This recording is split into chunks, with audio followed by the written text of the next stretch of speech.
रंगमंचाच्या या चित्रपटाची टीम इथे उपस्थित आहे. अश्विनी इथे आहेत आणि त्यांना आणि संपूर्ण टीमला मी नम्र विनंती करतो की त्यांनी कृपया रंगमंचावर यावं.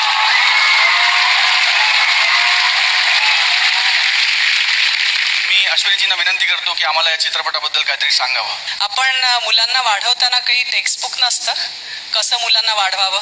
So everybody is always struggling whether I did the right thing or not. ते पडताळून पाहायचं असेल, काही नवीन शिकायचं असेल तर हा चित्रपट नक्कीच काहीतरी चांगलं देऊन